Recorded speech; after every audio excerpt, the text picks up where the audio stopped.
Welcome to Shashi Om cooking. ಇವತ್ತಿನ special ಬೆಣ್ಣೆ biscuit. ಬೇಕಾಗಿರುವ ಇಂಗ್ರೀಡಿಯೆಂಟ್ಸ್: ಮೈದಾ 1 ಕಪ್, ತುಪ್ಪ 5 ಟೇಬಲ್ ಸ್ಪೂನ್, ಏಲಕ್ಕಿ 3, ಸಕ್ಕರೆ ಅರ್ಧ ಕಪ್. ಮಾಡುವ ವಿಧಾನ: ಹೀಗೆ ಒಂದು ಜಾರಿಗೆ ಅರ್ಧ ಕಪ್ ಸಕ್ಕರೆ,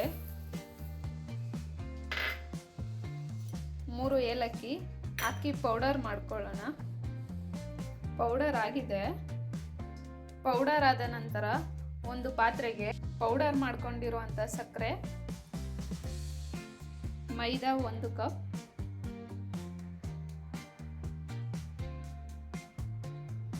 ತುಪ್ಪ ಹಾಕಿ ಚೆನ್ನಾಗಿ ಮಿಕ್ಸ್ ಮಾಡ್ಕೊಳ್ಳೋಣ.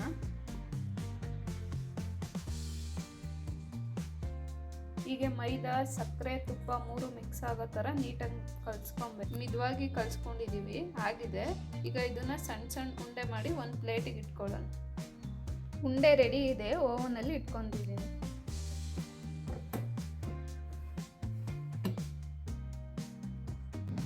ಒನ್ 180 ಡಿಗ್ರಿ 10 ಮಿನಿಟ್ಸ್ ಇಟ್ಕೊಂಡಿದ್ದೀನಿ. ರೆಡಿ ಆಗಿದೆ ಬಿಸಿ ಬಿಸಿಯಾದ ಬೆಣ್ಣೆ ಬಿಸ್ಕೆಟ್.